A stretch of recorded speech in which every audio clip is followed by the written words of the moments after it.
Hello, everybody. My name is Ana Rezende, and in this podcast, I will share my transformational journey to become a health coach. In each episode, I will address a different subject that impacts our health, whether physically, mentally, emotionally, or spiritually.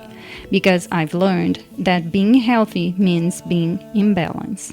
If you would like to make amazing discoveries, improve your health, get inspired, and yet find sustainable ways to live and help the planet, tune in. You are in the right place. I'm your host, Ana Rezende, and Good is What Makes You Feel Well is Mama Terra's podcast. Toma banho de cachoeira, abraça uma pessoa amiga, corre na chuva, escala a montanha, contempla a vista, transcende, levita. In today's episode, I am chatting with Amber Cummings, a fellow Awakenpedia partner. After spending 22 years heavily medicated for bipolar, major depression, and severe anxiety, Amber finally declared no to drugs. The journey for real healing led her to energy work practices like yoga, mantra chanting, meditation, and breathwork. A major mindset makeover made her realize she has agency over her mental state. The power to calm herself down and choose how to engage with life. Amber is a testament that all in full power, full presence living is possible, no matter how difficult it may seem. Her wild life has blessed her with wisdom and medicine to share. As a mental freedom evangelist and coach, she now helps her clients become mentally, physically, and spiritually healthy without needing pharmaceutical mental health drugs. In our conversation, she shares her journey and the key life teachings that were transformational for her. She has such a great energy. You will love this episode. Please welcome Amber Cummings. Hello, Amber. Hello, Anna. Welcome to Good is What Makes You Feel Well. Thank you. I am so honored to be here. That is so great. So, for us to start our conversation, I would like to ask you what, in this moment of your life, makes you feel well? That's a big question. And I think I could go in many directions. One of the things that I discover is helpful to me over and over and over again is even when things feel really messy and like it's a gigantic disaster, learning to trust that it's actually perfect and that everything's okay and that my package is fine and whatever happened is just fine. And being able to flow with what is. And I feel like that is just a continual practice because stuff happens all the time, from like micro baby moments. I put too much salt in my soup and now it tastes crappy, to like, I have something external happen outside me. I have a death in the family, or I have something that's big that's really difficult. And I'm like, how do I deal with this situation? And one of the things that helps me a lot is just trusting that it is perfect. Not human perfect, the way Amber would like to control it, but divine perfect. That in the grand scheme of things, it's all going to be okay. I mean, I'm like 41 years old and I have made it here and survived everything that happened. And the odds are this too will pass and I will survive it, and it will probably in the aftermath leave me many gifts. So, I mean, maybe I don't analyze my oversalted soup that much, but I'm going to say trusting in divine perfection and letting things go so I can flow. Yeah. I love that. That is a really good way to see things. Mm-hmm. Yeah. So tell me how this concept of being well has evolved for you. Oh gosh. So when I was younger, I was somebody who had really high anxiety, and I would have these hyperventilating panic attacks all the time, which started happening when I was about 12 years old. I ended up in a psychologist office when I was 12 because I had stopped eating. I had anorexia. So that was the original trigger. But my panic attacks started about then. And now looking back, I realize I lived in a home where there was a lot of emotional dysregulation, where there would be kind of chaotic outbursts of upset, and I kind of never knew what was going to happen in my home.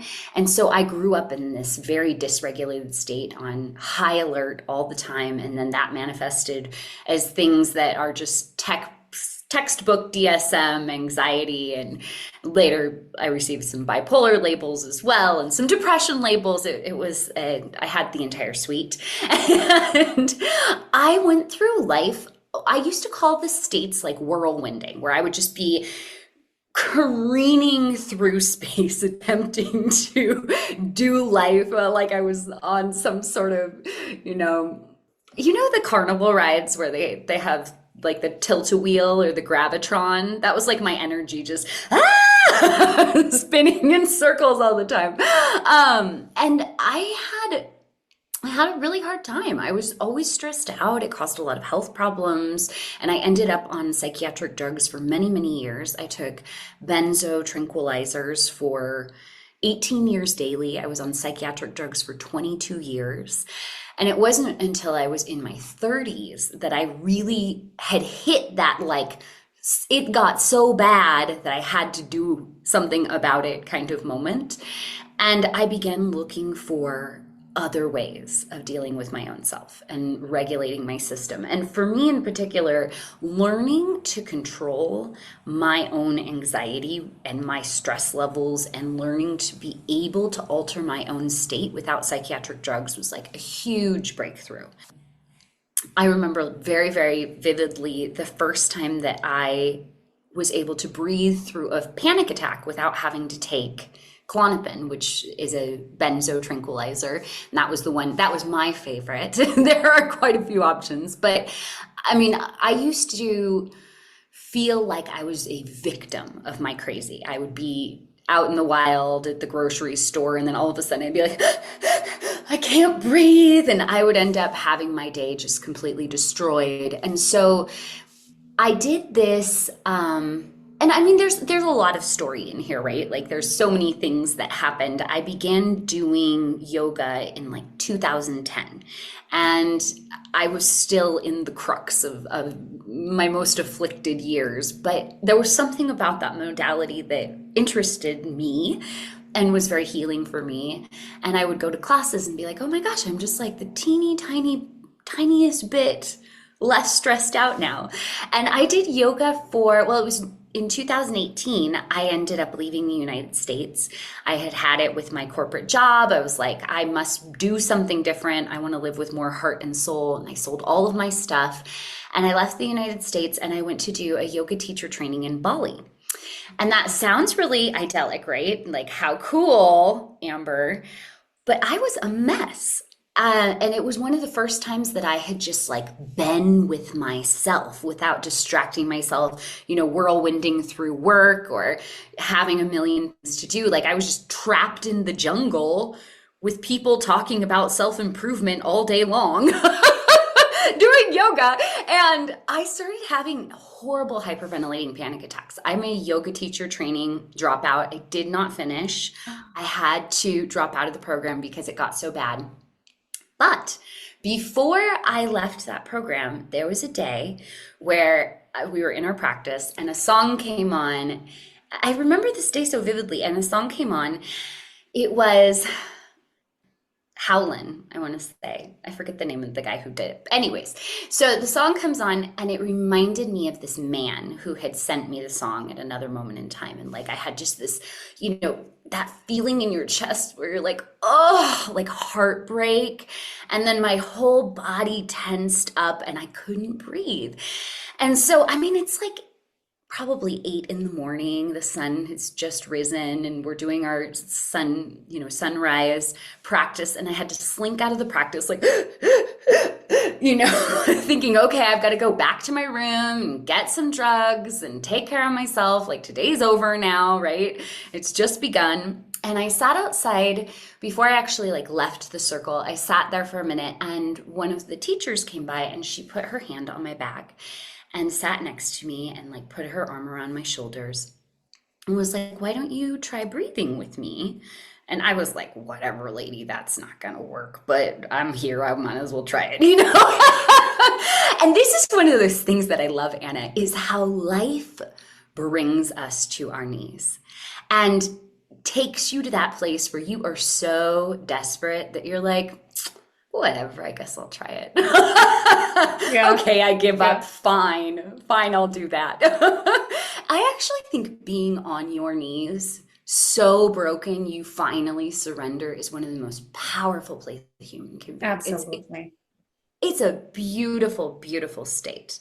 No one likes to be there, but it's gorgeous in its own exquisite way. Anyways, so she sat next to me and I started trying to breathe with her. And it took a long time. I was probably there for an hour, sitting there trying to breathe with this woman. But I breathed through that panic attack. I did not have to go and take drugs. And it was, for me, just this mind-blowing moment. I had never been able to do that before. And it was like a light bulb turned on in my head. Oh my God. What if I actually have control here? What if I'm not a victim of these waves of crazy panic coming up? And so once I began exploring that, I'm not going to say, oh, that moment just changed my life and it was great and I never had that was not the case. I continued to have panic attacks and I sometimes still took drugs for them. But from that moment on, I began trying to breathe through a panic attack. I would at least try a little bit until and there were moments where I was able to achieve it, where I was able to breathe through the panic attack. And then that balance just little by little began shifting to where I was able to breathe through panic attacks instead of taking drugs. And there was quite a few years where I didn't actually have panic attacks, where I was doing better. I mean, I'm going to air quotes better. And then I did a very gnarly detox and got off of all of my psychiatric drugs, which was an amazing achievement for me and is a whole story in and of itself. But after that, I was really in a holistic state. And I had kind of a whole new set of struggles that I began working through. But I was in Mexico at that time, and I began doing this shamanism and transpersonal therapy program that was absolutely amazing. And they taught us how to do what they called intentional states of catharsis, which was basically taking your body intentionally into the deepest, most explosive form of an emotion. And so we would circle up on the floor and people would cry and weep and scream. And it was intentionally moving through these cathartic states of energy release, basically. And there was one day where it was my turn and I could just feel it. It was like that panic attack that had been inside of me all of those years since I was 12 years old. And for the first time in my entire life, I was like, I'm not even going to fight it. I'm going to just have the most biggest, awfulest, screaming, crying panic attack here and now, because that's what we're doing. We're doing the biggest, most awful expression of what we're feeling. And I sat on the floor and just screamed and wept and hyperventilated. And I had all of these people around me holding me. I had somebody who grabbed my arms and was like, pulse, push with all your might, scream with all your might. And so I was able to like push and pull and, be held and, kick people. And Wow. when that event was over, like it was probably an hour-long session. And when it was done, I was dripping sweat, my makeup running down my face, just boogers, like horrible. And I felt exhausted. It was just like, I couldn't believe that had happened, That was the last time I had a panic. It was like I had to get it out of my system. And think about that. All of those years, from age 12 until, gosh, it must have been my mid to late 30s. You were repressing. That I fought it. I was either taking drugs, trying to dissociate it, pretend it wasn't happening when it was happening, trying to, avoid it. And it took me all that time to finally find a safe place where I could feel it, right? Yeah. And so I share that story, like coming back to this concept of trusting in divine perfection. Like, I feel like life has over and over taken me to that on my knees. Well, fine, I'll try anything moment where it seemed like total destruction, where it seemed like absolute disaster, where it seemed like I was at the bottom of the well in the blackest of holes. But those were like the best moments of my life. Those were the moments that changed everything. Like, I'm so glad that life brought me to my knees that way, because it made me this person here who finally managed to do all the kicking and screaming and doesn't have panic attacks all the time and has learned to flow with life. Yeah. So it's amazing how everything that we resist persists. So once you let it out, then it went away. Mm-hmm. Yes. So that is the same thing with emotions, right? So if we repress that sadness or whatever that emotion is, it's going to just stay there, and it's going to grow and grow and grow. And maybe you will have symptoms and your body's going to start screaming and asking for help once you let it out. It's just energy that needs to move. I think that unfelt emotions or unfelt feelings are one of the number one causes of mental health suffering that humans experience. And it's so heartbreaking and sad to me, the way that we have lost the ability to feel and to feel safely. The society that we live in is so highly disconnected. And, I'm from the United States, and I would say, like, especially in my country, I live in Mexico now, and I feel like the Mexicans are a little bit more warm and feeling.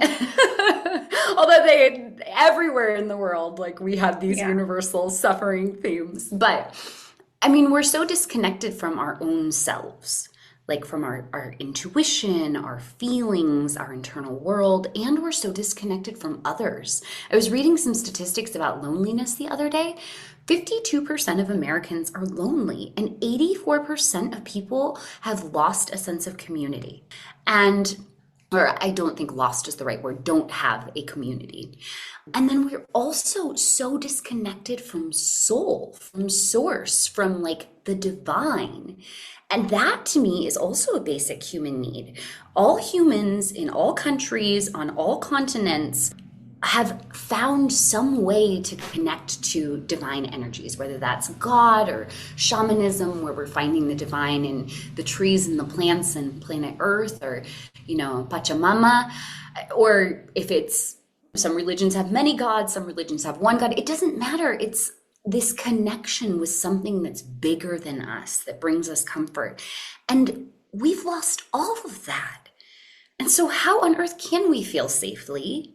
How on earth do we have a sense of security to be processing all these big things? And then we top that off with living in just unprecedented, difficult times where our world is so electronic. We're disconnected from self, we're disconnected from others, we're disconnected from source, and we are plugged into computers and social media, that like literally these computers are emitting electromagnetic frequencies that lower our vibration. They make us feel crappy.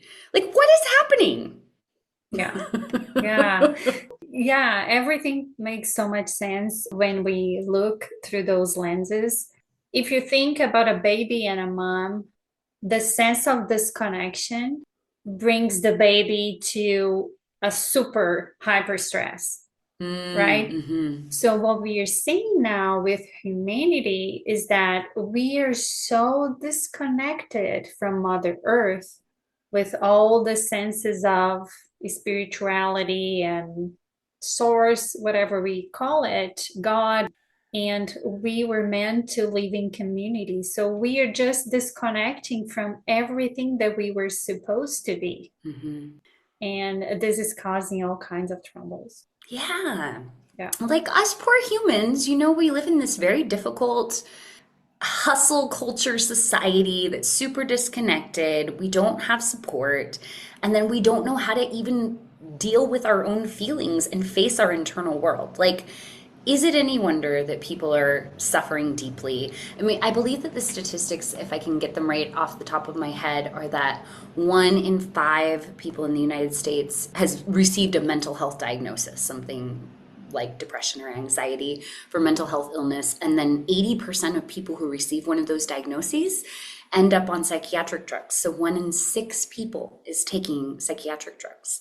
And like, that's over 50 million Americans that we're talking about. Like, those statistics break my heart, especially because I was one of those people. Like, I feel that struggle on a very personal level. And I mean, that's why I'm here talking about it, desiring to save the world with my one little voice. Yeah, of course. We believe in the ripple effect, right? Yes. So you talk to me and I talk to somebody else, and there we go, spreading the word. I believe in that. We'll change the world eventually. But I was going to say, it's so interesting. You said you first found yoga, and that was the starting of your journey to find breath work and other holistic practices, right? So how come yoga entered your life? So when I was first started doing yoga, I was in San Francisco. It was 2010. I was in a relationship with someone that was like emotionally violent. There was yelling and screaming, and it was very stressful. And then I was working, oh man, my San Francisco years, I worked in like ad agencies and tech companies, and it was serious hustle kind of. I literally, like that era, I can't remember if it was that job or the one after, but there was one job I had in an ad agency where I had this really high-end fancy client, and we would literally all just stay at the office all night long drinking and sleep on the couch before our presentation, like Mad Men style, And I'd have these early morning presentations where, I'd been there all day, and I was working like 16 to 18-hour days, 6 days a week. It was ugly. So that period of my life, I think of as being a place where, and like to cope with that, this relationship I was in, we were both functional alcoholics. I was drinking, I was smoking, I was taking an entire cocktail of, an antidepressant and a benzo tranquilizer and usually a mood stabilizer as well, and probably a sleeping pill. And like, I was so toxic. I was so disassociated. I was just in total survival mode, running on stress fumes all the time, whirlwinding in a chaotic spiral through my life. And one thing that I will say about myself that I find quite impressive actually is I always went to the gym.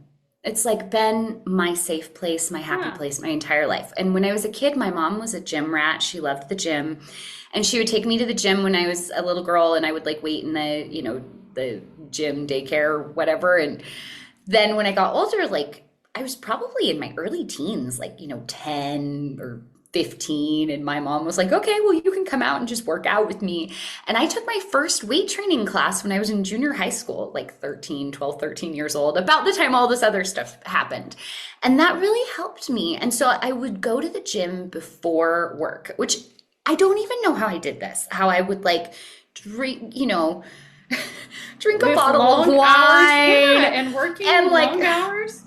go home and like be drinking and yelling at my partner and then like sleep for a while and then wake up at like 5 a.m. and go to the gym. Like, what? How did I do that? I don't know. But it's true. This is a true story. I remember riding the bus in San Francisco, like in the wee hours, like the sun hadn't even risen. And you would see all sorts of weird stuff in San Francisco. Like people walking around wearing just a backpack at like 6 a.m. Things like that. But I would make it to the gym. And at my gym, there was this yoga class. And I must have been feeling crappy enough one day that I was like, I don't think that I can lift weights this morning. Maybe I'll just slink into this yoga class and lay there. And so I started going because I liked it. It was like this, I just sort of liked being there. It was very calming. And the yoga instructor was a really interesting guy. And every now and then he would say super profound things that I was like, oh, wow, that's amazing what he just said. Like there was one day that he said, sometimes you have to create a boundary in order to make the freedom. And he was like, that's in yoga, right? Like you have to be strong and have your legs take a certain shape so that another piece of your body is able to stretch and reach out and create the full form. And he's like, but also that's the same in our life, right? Like in order to have financial freedom, for example, you have to have the boundary of, I'm not going to spend all my money on just whatever. Like I'm going to decide to save some of my money. And then he started creating all these different scenarios of, in order to have this kind of freedom, you need a boundary in order to protect yourself. And I was like, wow, that doesn't sound so mind-blowing, but I feel like yoga's been that way for me, where there's been so many simple truths. It was almost like when I heard them, I remembered I already knew that somewhere deep inside of me. And so it quietly was waking things up. And I went to that yoga class for probably a year before I started like trying other yoga. Because then I was like, okay, I sort of know the basic movements. And then I began going to in San Francisco, there's so many foofy yoga studios, right? Then I became a yogini and like got myself some Lululemon pants and, and did the scene for a while, which now I wouldn't say that I particularly need to be part of that scene, but it's interesting how we have these journeys, right? Where you go from like, oh, okay, I'm this girl that is, hungover laying on my mat here because I'm hiding to really going all in, like, okay, now I am the power yoga yogini and I can do a headstand. To then, it's like the pendulum swing, you go from one extreme to the other. And then somewhere land in the middle. And after many years of like quite intense yoga, I had some physical injuries that I think really helped me find the more spiritual aspects. In 2016, I hurt my left shoulder and I had a left hip surgery. And I basically lost the use of the left side of my body for 9 months. Wow. And my left shoulder injury was a result of a suicide attempt. So it was like a very existential suffering, dark night of the soul moment for me. And as I was recovering from that injury, I began going to these more softer yoga classes because I was always a gym rat, right? So then I liked the power yoga, more show-offy kind of things, but I couldn't do that. So instead it became restorative yoga. And I think that's when those spiritual messages really started sticking to me. And it was January of 2017. I signed up for this thing at my yoga studio called 30 Days to Thrive. And it was a commitment to do yoga and meditation every day for at least 5 minutes a day for 30 days. And it was the first time that I had ever tried to meditate. I'd been doing yoga, but the meditation was a whole new ballgame for me. And I remember the day I came home, we had the whole kickoff at the studio and we talked about how to do meditation and blah, blah. And I go home and I try to do it. And then I lived in this apartment in Oakland where I had all these Chinese neighbors who were super loud. And I was sitting there in my living room and I was just like, this is so stupid. What a gigantic waste of time. My neighbors are so loud. I have so many other things to do. I can't focus. I hate this. But I spent my whole 5 minutes just like that. Complain. But I sat there for 5 minutes and I kept trying. You let it out. I kept trying. And it was interesting because that period in my life, I also found in one of my closets this old box of diaries I've always written. As much as I like to talk, I like to write, blah, blah, blah. And I had just books and books. I had like probably 15, 18 old diaries, and I began rereading them. And they chronicled my whole life. And I was kind of hit by how I had this horrible voice where I was just castigating myself. And I would say things like, Amber, I hate you. You're worthless. You should be dead. You don't deserve to be alive. I wish I could crawl out of my skin and escape you. Of course, no one loves you. You're unlovable. Like just books and books full of this kind of talking to myself. And I mean, I could tell you all sorts of things about how I got there, but I don't think it's all that important. And as I work with clients now as a coach, it's sad but true, pretty common for people to have really, really mean internal voices. And so here I am like reading these diaries where I'm like, gosh, I've been miserable for forever and I'm mean.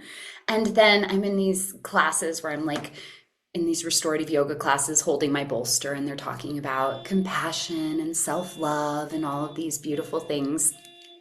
And that contrast, I felt it. I really, something moved inside of me. And I think even though my meditation practice was so baby, the fact that I had started to communicate with what my internal self was a big deal. And I think that even though it seemed like all I was doing was sitting there for 5 minutes complaining each day, there was something inside of me that was like, oh, she's listening.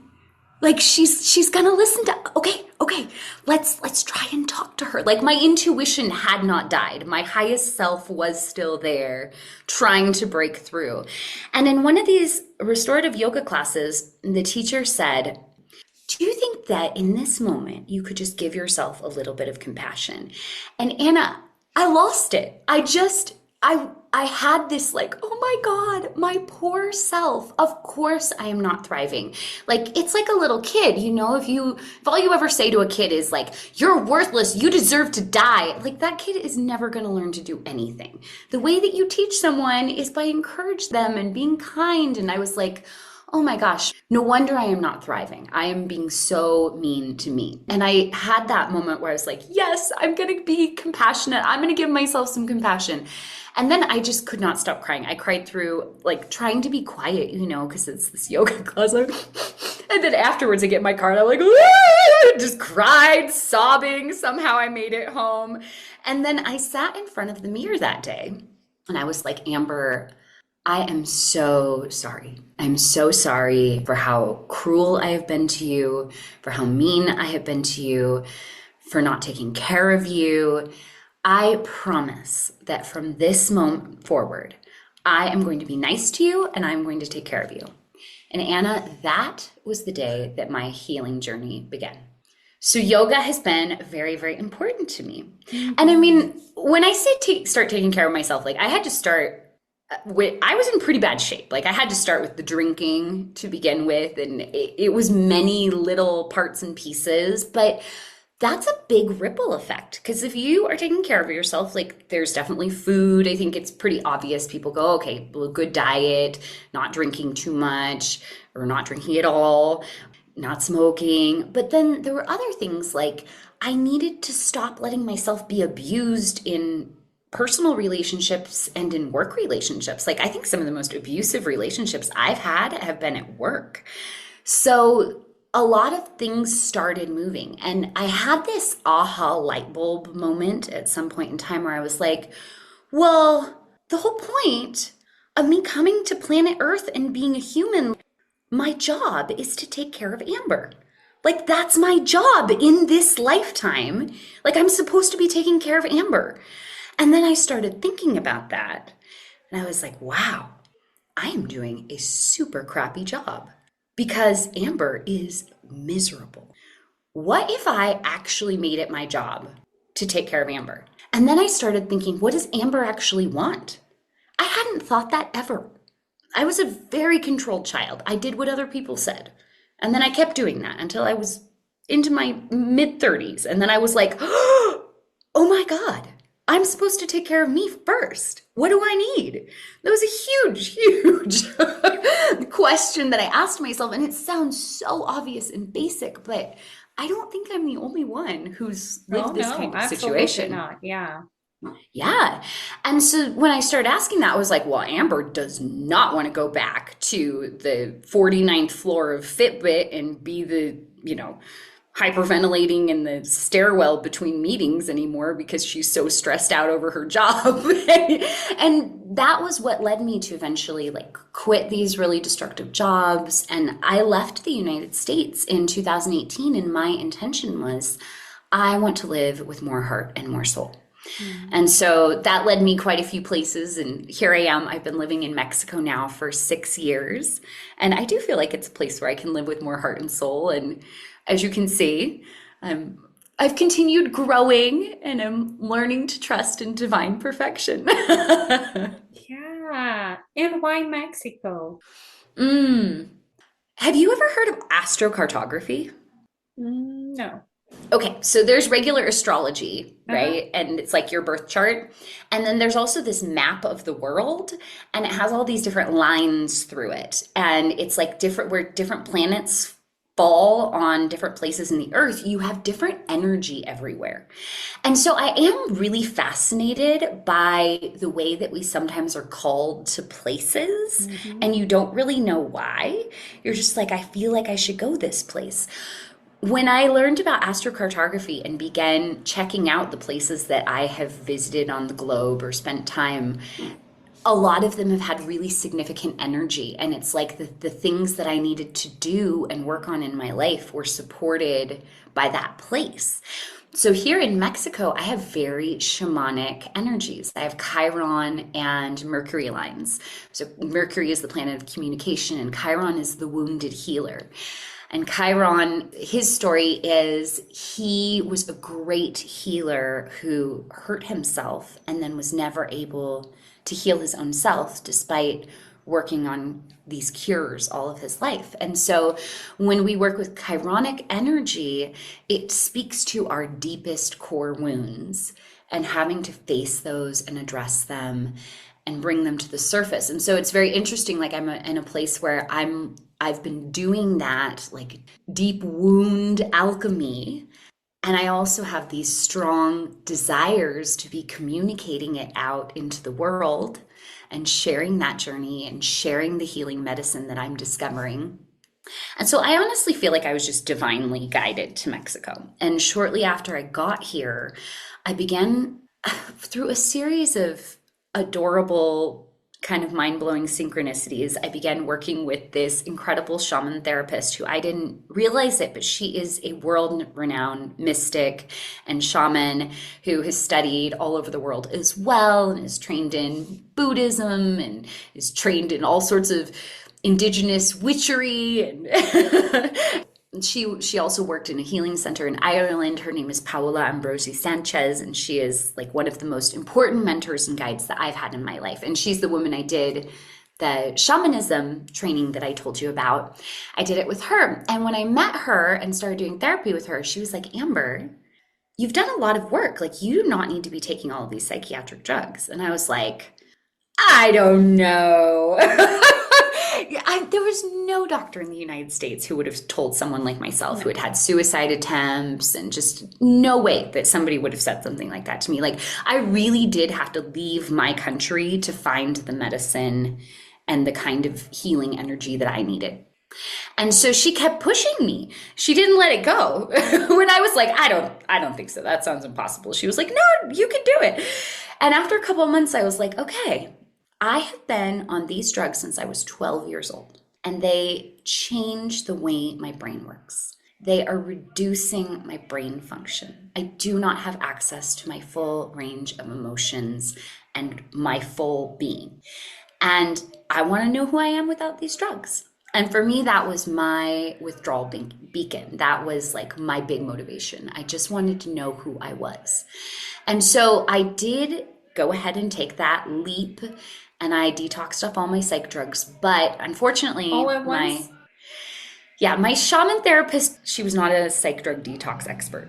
She was so many awesome things, but that part, I should have spent at least a year, if not more, working on tapering off those drugs. And I did taper, but like for 3 months, it was not at all enough. And I went through a very, very gnarly, severe psych drug withdrawal.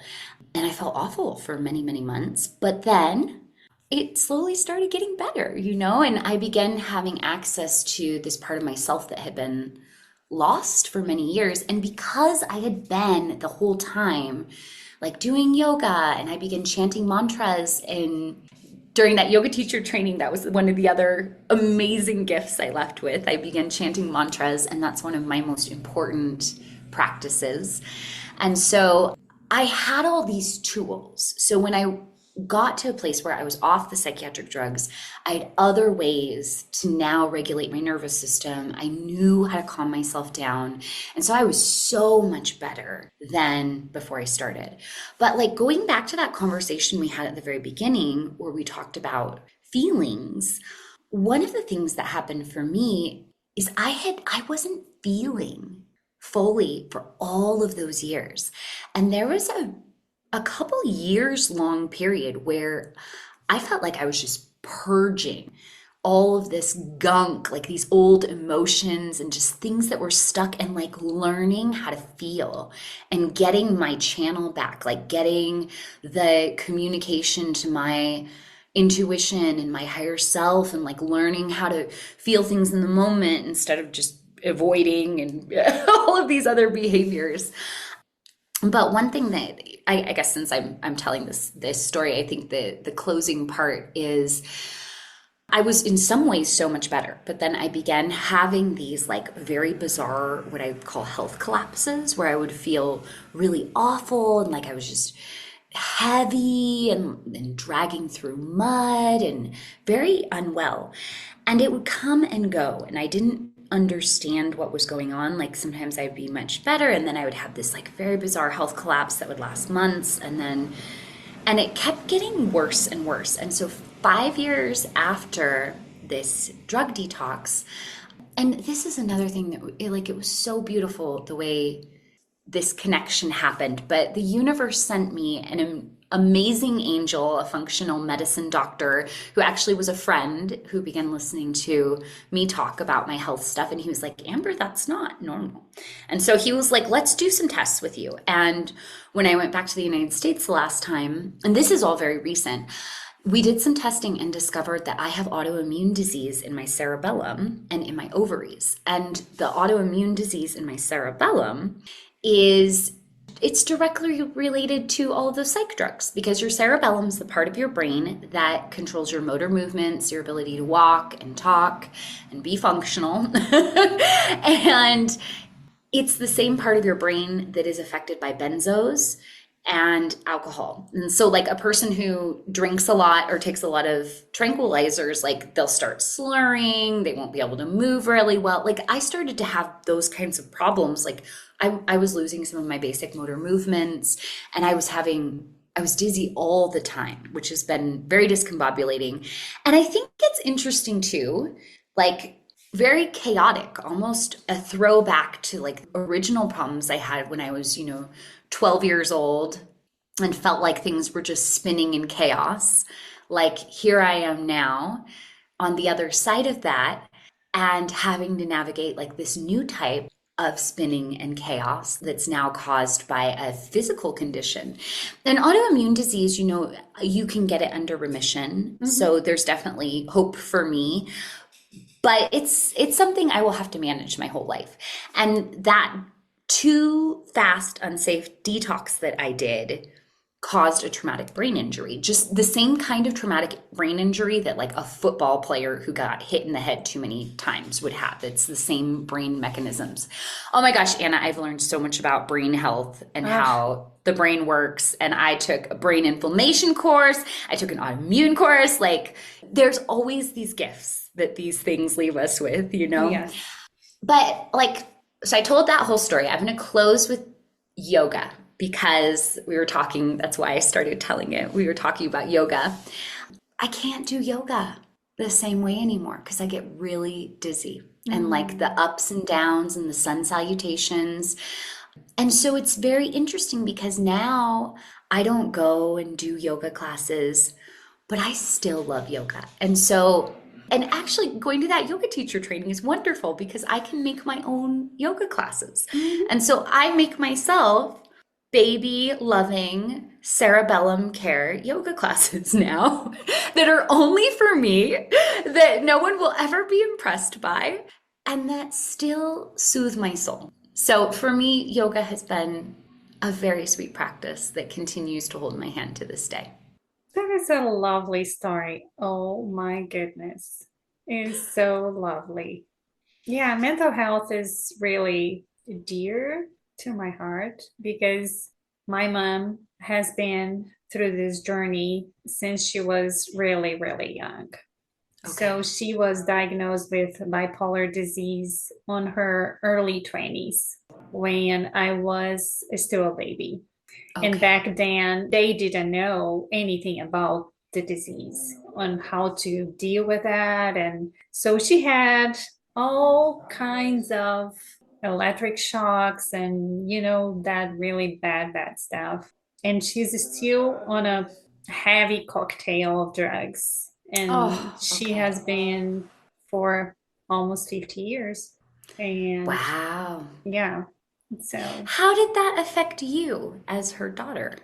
First, I didn't know. In my early 20s was when I really understood what was going on because my childhood was a mess, ups and downs, you know that, and explosive moments, and everything could happen anytime.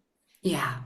But once I got in my early 20s, I understood there was something other than her.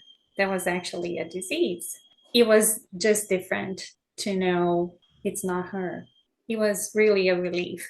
But now that I know that the drugs are so bad and there are other ways for her to get better, it's, there is a way, but there is not time anymore for her to go through this different path that you just mentioned. She's not going to do breath work. She's not going to do yoga. She's not going to do any of the holistic things. And now it's too late. So I feel bad that I cannot help her. Yeah. But that's why I love to talk about mental health and help other people and, young kids, because I know there is a way. And I do believe we need to go back and reconnect to all the things you talked about, because what yoga does is it connects us back to our soul, right? It brings that inner knowing, that self-knowledge, that reflection, that meditation, that state of relaxation that we need to connect with our intuition. And that is the portal, like it was for you. And there are many other modalities and many other ways of doing the same thing, but I know she's not going to do that, So it's kind of sad. Yeah. But I keep healing my own wounds from separation, and I have been doing inner child work. And as you, I am taking care of my little girl since I've find out that she needed so much attention and care and love. And that is the way.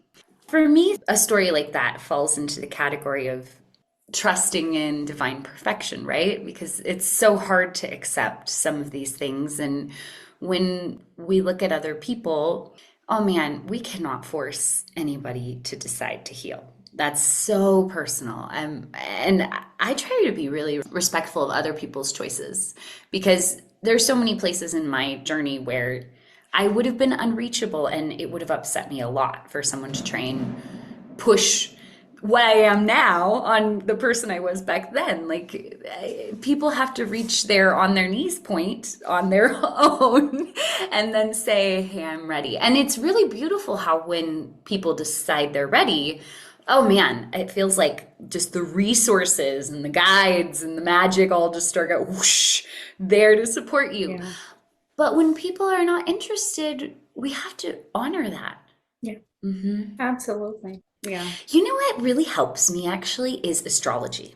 When I began learning about astrology and understanding our birth charts, there's some signatures in each of our charts that really show that each person came to work on different life lessons. Like your Pluto shows what your deep, difficult, soul diving, sludging through the cave kind of work will be that repeats over and over and over all your life until you get it.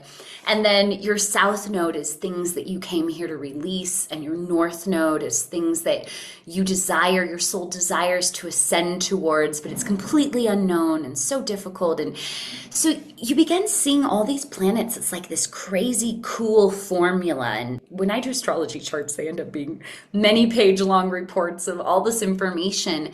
And it's like everybody came with a totally different formula of things that their soul desires to work on and learn and grow in this lifetime.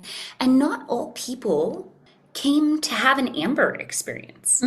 Like maybe your mom has a totally different type of journey and lesson that her soul desired to learn, and that doesn't need to be so transformational and cathartic. Like I think that it's also a really beautiful path. People who choose simpler lives that are a little bit more calm and peaceful. Like not everybody has to have the wild and crazy journey that I have.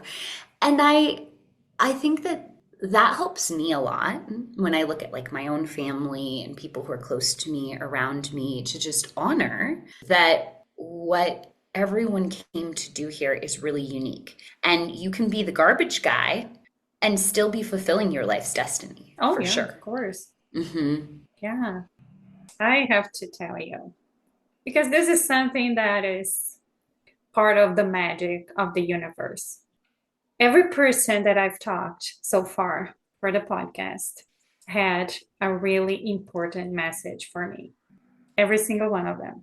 And I am actually now looking for a place to build the community that I'm going to build. And then you come and tell me that there is this map of the world with all the locations that has the energy and the lines and all that. So now I need to know who and where I can see the map. I need to understand that, because I am actually looking for this place.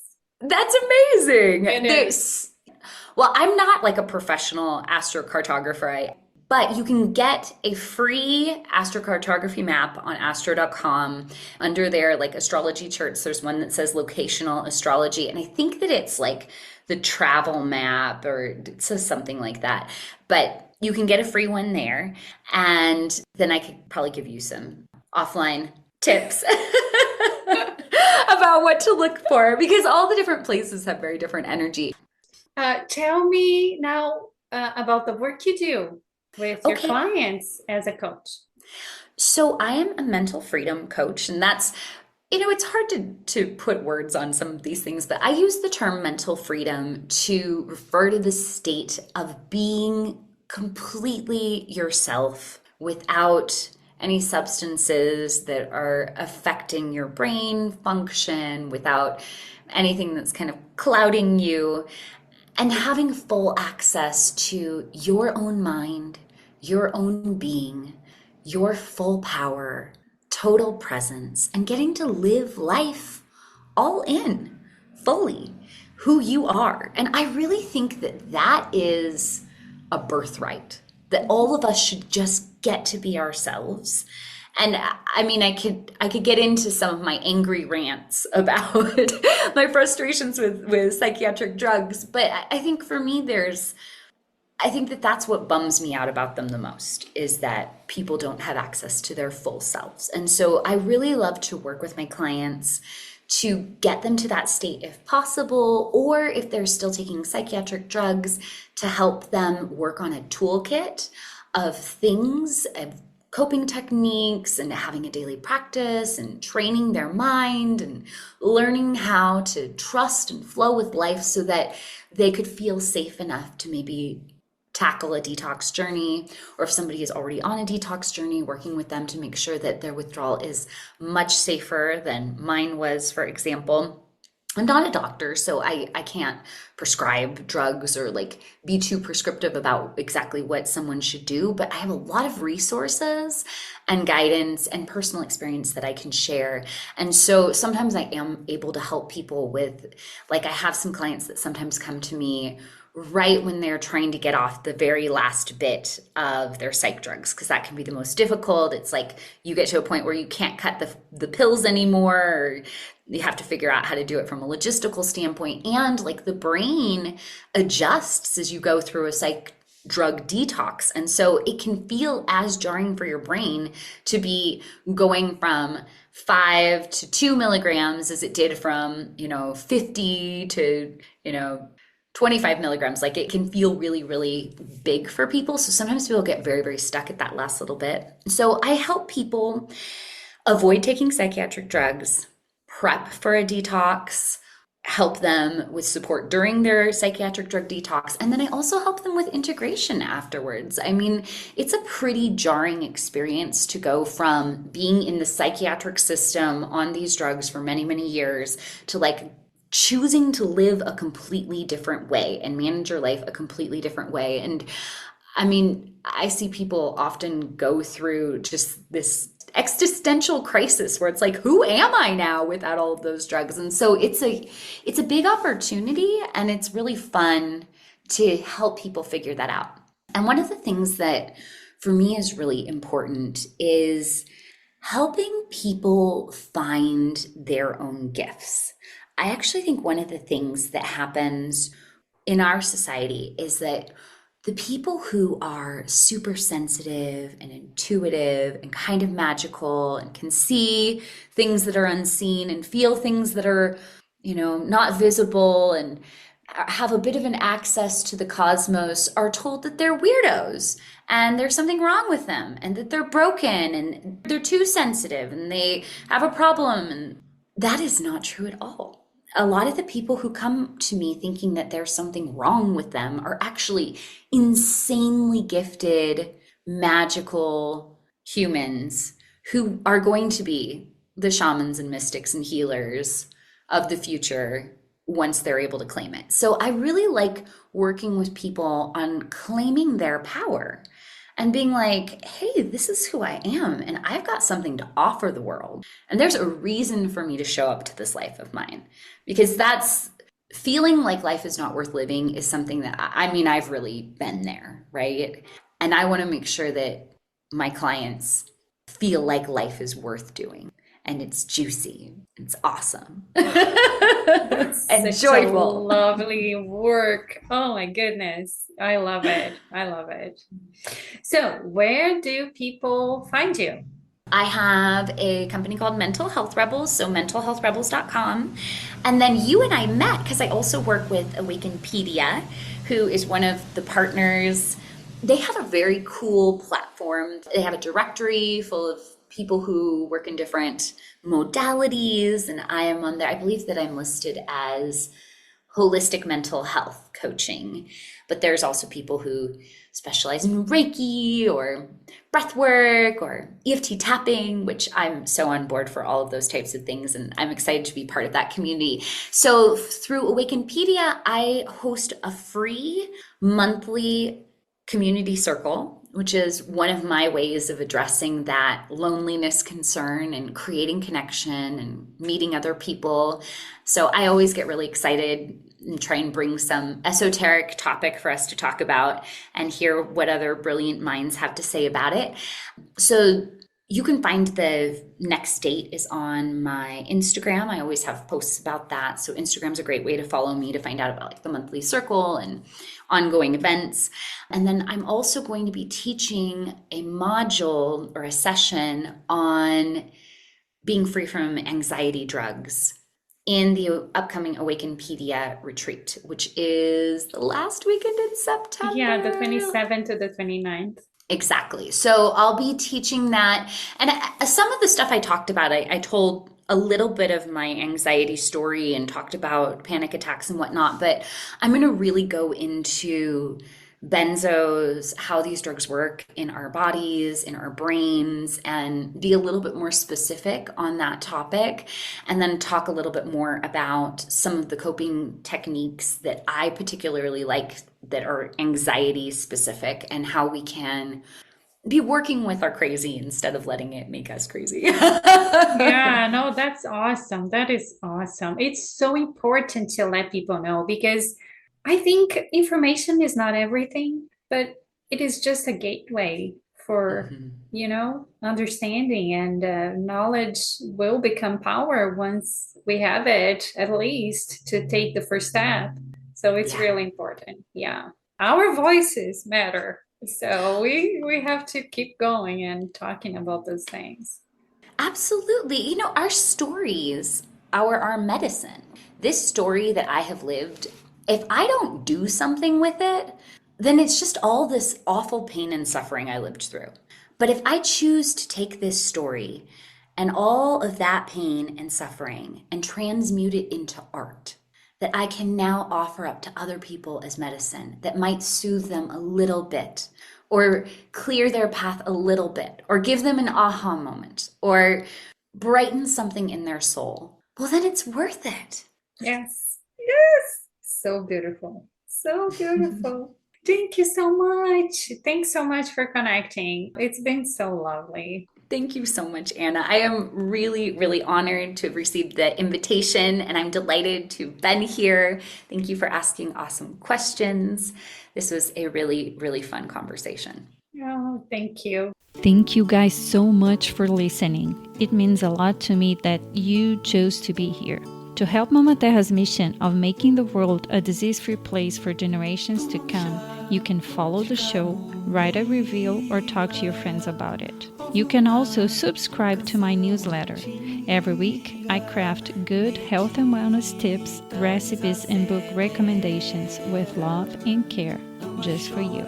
My intention is to give you information and resources to help you make good choices and feel well. Find the link to subscribe in the show notes. Follow me on Instagram and Facebook. Thank you again for being here. We have lots of new episodes coming up, so stay tuned. And remember, good is what makes you feel well. Transcende, levita,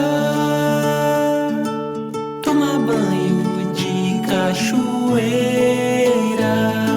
abraça uma pessoa